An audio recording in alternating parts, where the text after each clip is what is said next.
درود بینندگان عزیز، خرسند از آن هستم که باز با هم دیدار می‌بینیم توسط برنامه سفره بانو. برنامه سفره بانو این رقابت شدید بین کدبانوهای فعال شهر و ناحیه‌های کشور میباشد.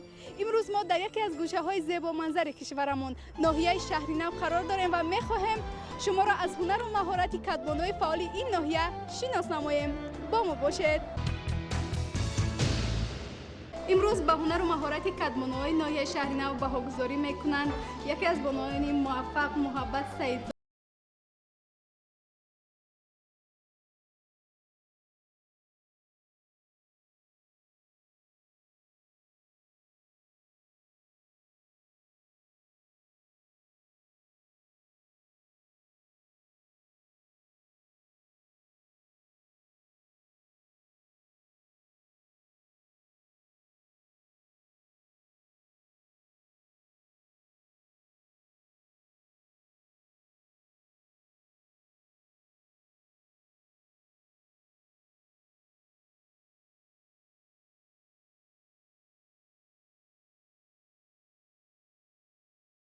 بینندگان عزیز، این زمان در این گوشه کدبانوهای ناحیه شهر نو آماده نمودن خوراک‌های گوناگون ملی مشغولند. ما می‌بینیم که چی آماده کرده ایستادن. خب کدبانوی محترم میگفتن که شما چی آماده کرده ایستاده؟ چی آماده کردگم؟ همین داده شما در چی نوگانی داره؟ داده رو همین نوگانیش همین که از بسیار دانگی‌های و از علف‌های بهاری توسط است. مثلا خودی نشود و جهجه از همین علف‌های بسیارتر کبودی استفاده کرده. فصل بهار است. عادتاً تمام ملی تمام نوروز و بهاری است.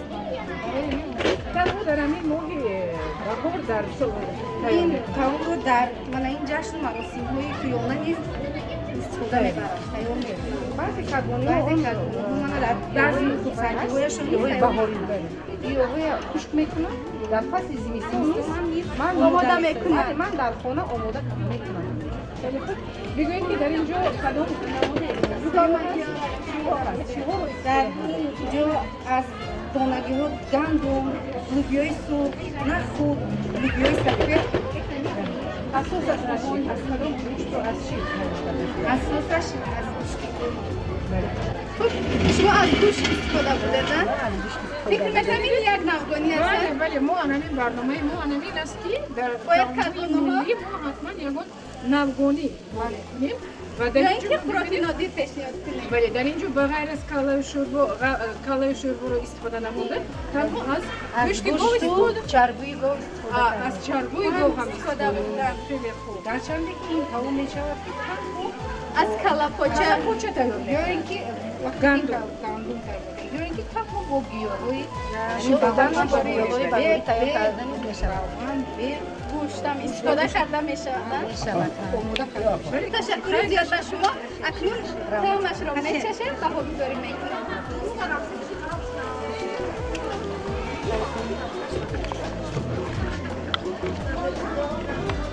حتی کاویزی که بمون قدیمه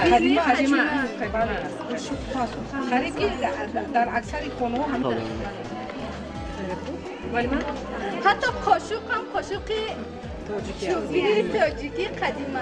همین همون طعمی که هست در همین طعم در همین قاشق علاقه پیدا میشه.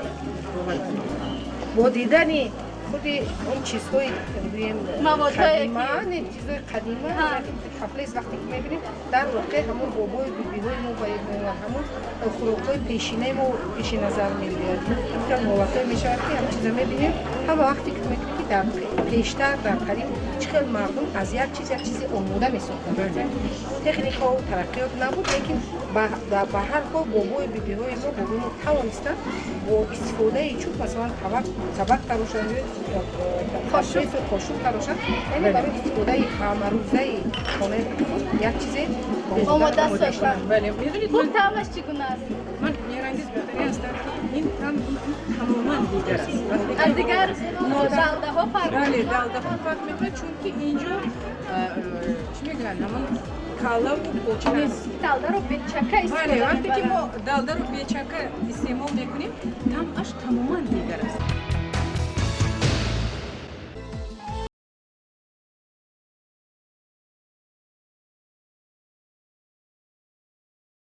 در این گوشه کدبانوها با پختن یک نمود خوراک ملی آش بریده مشغولند. همین آش بریده یک آشی است که معمول است برای مردم تاجیک. ما در کجایی که نباشیم حتما آش بریده تیار میکنند. ولی که بگویید که همین آش بریده که در ناحیه شما تیار کرده می شود چی دیگرگونی دارد از دیگر منطقه ها؟ منطقه ها در ناحیه ما آش بریده رو با این نمود آماده می‌سازند. یک نمودش به روغن همیشه آب می اندازند در با کبوتی ها کبوتی دانگی های می اندازند و آش بریده رو. بله. این حاضر ما داغدار آماده کردیم. یعنی روغن استفاده بودن. زیربر. بله. در این زیربر روغن، پیاز، گوشت را کارکنجه ریزه کرده داغ بریان میکنیم. بعد از آن سبزی آب انداخته دانگی ها را می اندازیم. بعد سباهای توخ، آب، نمک، سیر نمک میگیریم که برای آن که آب شور می بله بله در وقتی پختن آب نشود. این چیزی اساسی همین تمام اون است که شخصی که همین زباله رو میبره برای که از باید با یک نازکی خاص برند. خود زباله رو گرفتن یک خصوصیتی خود یا مهارتی با ما انمی خود مهارتی انمی کدبانو در بریدن و در انمی دسته کردنش. اگر دسته خوب ناید اگر علاقه در درون دیگ و آب میشه. وقتی که همین زباله رو یعنی بریده رو انداخته چند دقیقه پس تیار میشه؟ 10 دقیقه در آتش بلند به فکر من. باز یک نوگانی هست که وقتی که ما این رو میبرداریم در طبق رو کشک میکنیم اول پیش از برداشتن خود خود میاندازیم. بعد نمیشه در همین جا بخونید میاندازید. این ضرر نداره در فکر میکنم. طعمش رو دیگر نمیکنه. وقتی که این استعمال میکنیم نمیچسبد یک این هم میتوانیم طبخی کنیم هم کاسگی. کدام کس کدام چیز رو قبول کنه. آماده شد وقتی آب خنک رو انداختن رسیده. من آب خنک میاندازن. سببش انمی بریده یا چیکار کنه نمیچسبه. وقتی که چپور میشه لگمن رو بعد که ما طبق به میکشیم طبق چوبی به این نمیچسبه یک گرش کنیم. وقتی که ما توشبیره تیار میکنیم ما هم توشبیره رو با همین طرز تیار میکنیم. قریب که نیم پس شد ما باید آب خنک ریزیم که جدا شود از یک بار ضرر ندارد. انا میتونیم دیوم بای به کاسه بکشیم. اینم میرانگیز من فکر میکنم که این ناوگانی است. آش بریده که عین زمان کدبانو آماده کرده ایستاده این تماما فرق دارد ناوگانی دارد. با فکرم آماده شدن وقتی چشیدن رسید. اینجا چکم هست. مرحمت شما چشید. شما هم بها دیگه. در وقتی همین آب خنک رو انداختن بینه چه جدا شده. جدا شده خیلی. بله. وقتی که وای جدا میشه این دیگه تماما نمود دیگه است. وقتی که وای میچسبه به خمیر اون بدن. بله. اون چیزی خوب است که وقتی آب خنک اضافه میکنن و بالای همون آش بریده رو به آب میشه. اینم با مصلحت با اون کدبانویی که ما رو تماشا کرده ایستادن انا همین رو با اینوبت گیرن و در وقتی پختن چنین طعام حتما آب خنک رو استفاده کنید. بله. همش چگونه است؟ بهت بامزه.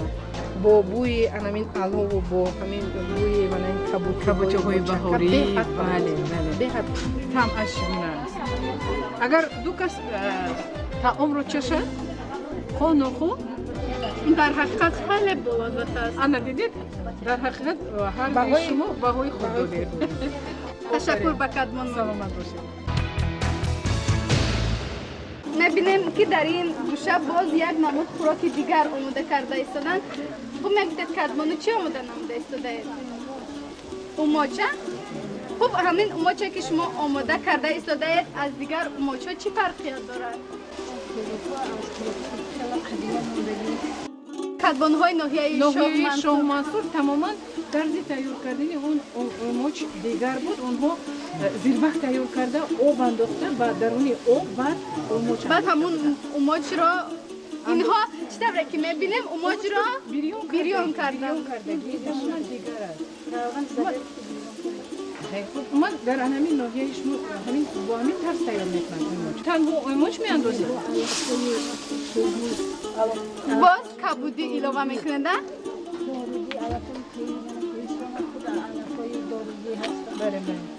این کدام نبودی کبودی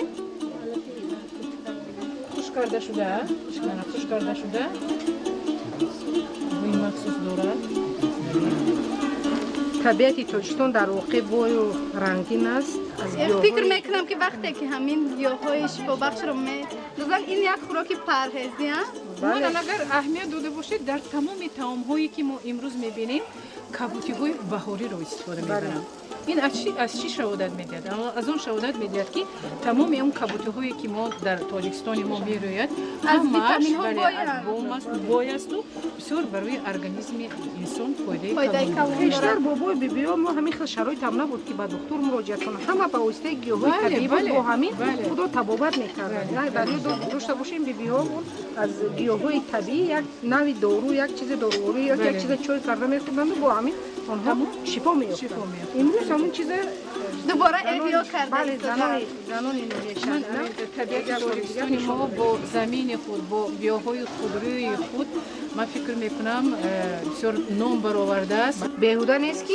امروز سرداری دولت به این ساحه به ساحه من این گیاهای شفابخش یک دقت مخصوص ظاهر کردن و هنگام ارائه پیام این ساله خود دقت مخصوص دادن و گفتن که به این ساحه دقت مخصوص داده شد و اون شخصانی که به ساحه داروسازی مشغول حتی اونها از انداز آزاد نشد. بله آن گیاهایی که در تاجیکستان ما میروید در دیگر جا نمیروید چون گیاهای مثلا شفا بخش بله در واقع چی طوره که میبینین باز شیر علاوه کردن این اوماچ شیری به فکر من این را اصلا در پگاهی روزی استعمال میکنید فراموش نکنید که همون اوماچ رو در روغن زغیر اینها بیریان کردن این روغن زغیر میدونید این برای ارگانیسم چقدر بسیار فایده مفید دارد به نهایت اکنون پیشتر ممکن گذشتگان ممکن در دل خو وقت این رو استعمال میکردن زیرا که روغن است گیاه هست و دیگر چیز است و در بعضی مناطق از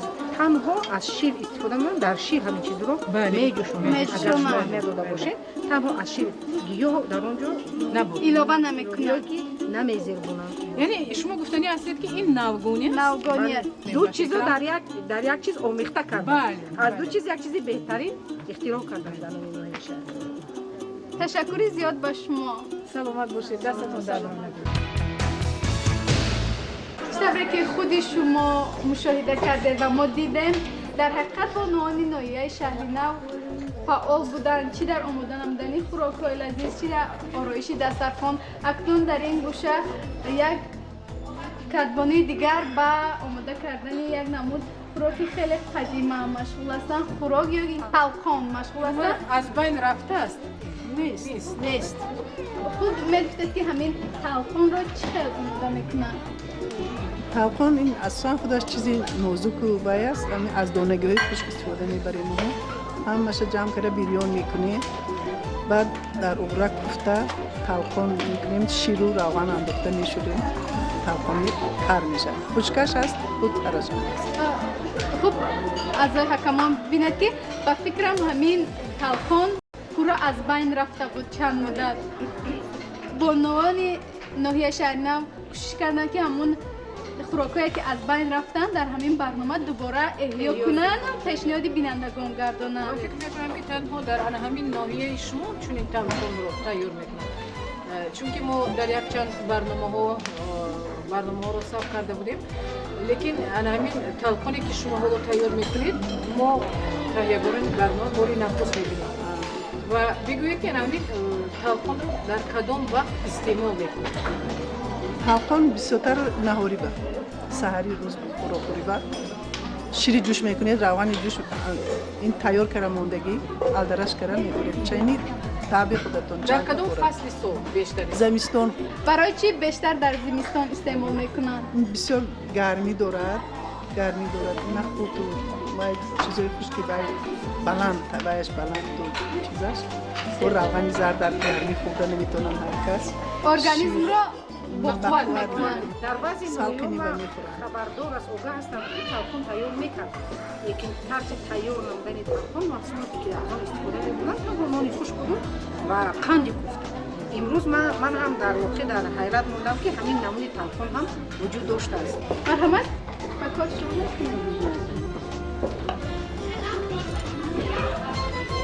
مثلا در حاضر زمان ما این رو از گوشت قیمت‌تر میگذرونیم که شاید تمامش تماما دیگر باشه.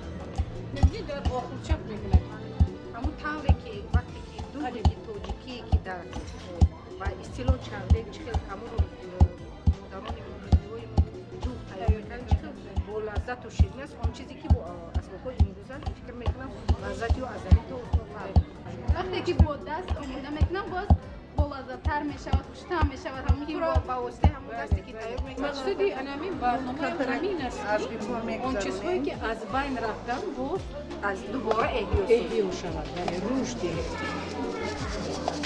انمی که بود میگذاریم میگذارونیم که فقط مای داشته باشه. با کش میمده میشه با دیواره با میکنیم. من شویدن شکنم من همین تلخونی خوش که خورده میشه؟ میشه دو با دقت میخورید گلونا هم مامان میخورن؟ میخورم یعنی چیکار میکنی؟ اینو همه خلوب شدینه گوش کنم در کل همین شیر روغن رو در گرم و گرم آمیخته میکنیم در همین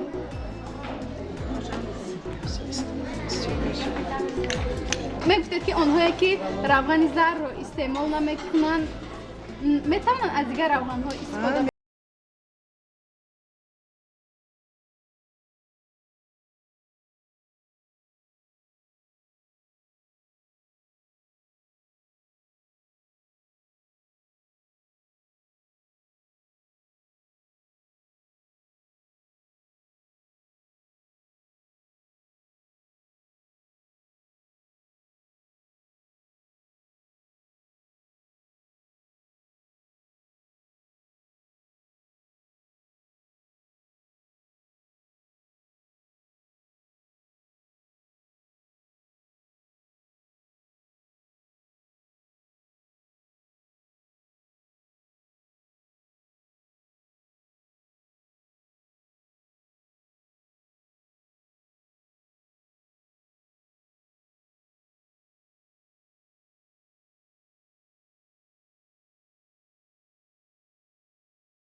بینندگان عزیز، چطوری که خود شما مشاهده کردید کدبانه‌های ناحیه شهر نو خیلی فعال بودن در برنامه ما. کوشش کردن که بهترین خوراک‌های ملی، نادرترین خوراک‌های ملی را پیشنهاد تماشابینان گردانند.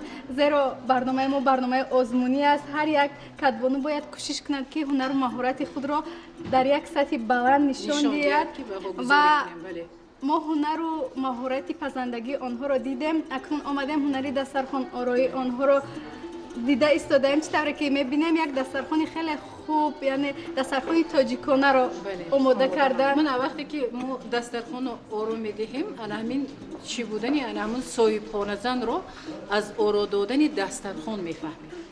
اگر صاحبخانه زن به هنر باشد و کدبانه خوب باشد از همون دسترخوان معلوم می شود.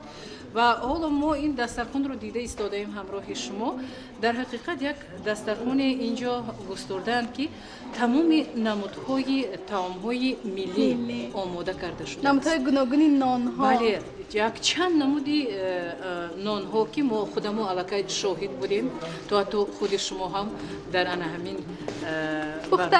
پختن نان شرکت ورزیدید و باور کنید من یک چیز رو مشاهده کردم که در این ناحیه تمام کدبانه‌ها خیلی سرجمند بسیار مسئولیت حس دارن. میکنند در وقت پخت و پز و هر یک کدبانو کوشش کرد که یک چیزی برای خود برای دسترخوان تیار کند و باوری کامل دارم که انا اینجا کدبانوهای نشستند که محصول مهنت آنها در همین سفره ساده‌ایشان هست. باور کنید در اینجا شیرینی واری های مثلا رنگ حلواها یک دو سه نمود حلوا پخته شده است، قریب چند نمود طعم‌های ملی.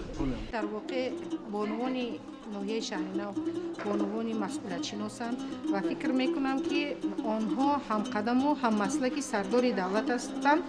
سردار دولت در پیام امسال خود قید کردند که امسال سال سیاحی و سال رشد هنرهای مردم است. برای همین این چیزی اولین و آخرین نیست و برای اندیشه هستم که در دیگر مورد در دیگر ساحه‌ها نیز بانوان ناحیه شهرنو پیش قدم هستند و باز کوشش میکنند که برای مردم تاجیکستان هنرهای بهترین و ارزشمند خود و آنها رو به مردم شریف تاجیکستان پیشکش نمایند. شرط برنامه ما هم این است که باید ما خوراک‌های قدیمی ملی رو از نو احیا کنیم.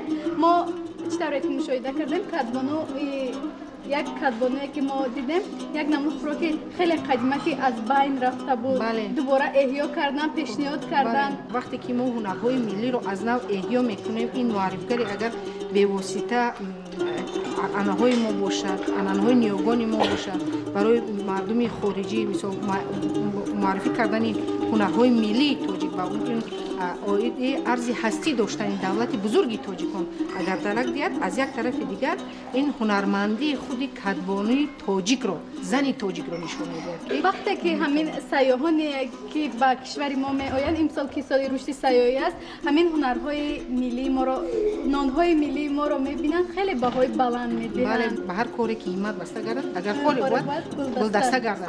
برای همین زنان ما کوشش میکنند که در وقت تیار نمودن همین طعام با یک ذوق بلند با یک مهر بلند تیار کنند و مهمان را نیز با یک ذوق بلند با یک مهر بلند پیشواز گیرند تا که توانند سیاحانی که امروز از هر گوشه و کنار دولت بزرگی ما در واقع دولت بزرگی ما دیدن میکنن و گفته توانیم که در جهان در واقع ملت ما ملت کهن بنیاد است، ملت مهمون نواز است. کدبانوهای بهترین مادرای بهترین رو دارن که فرزندای بهترین رو به دنیا آوردن. وقتی که هر یک بانو هنر داشته باشد در کجایی که نباشد خار نمیکنه. بله. همیشه گل میکنه. بله.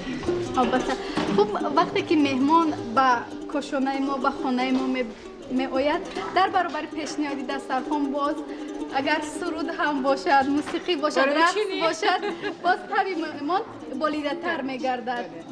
خب از کدبانوها خواهش میکنم که یک سرود پیشنهاد کنم. بانوان ناحیه شهرنو بغیر از هنری پخت و پز داشتن باز هنری من این سرایندگی هم دارن. هنرمند از همه فکر میکنم که از عهده همه هنرها میبرایند. بله.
بینندگان عزیز تای 14 برنامه سفره بانو بود مهمانی کاشانه‌هایتان هفته دیگر ما را با هنرنمایی کدبانوهای فعال دیگر شهر و ناحیه‌های کشور انتظار باشید تا دیداری نوبتی خیر.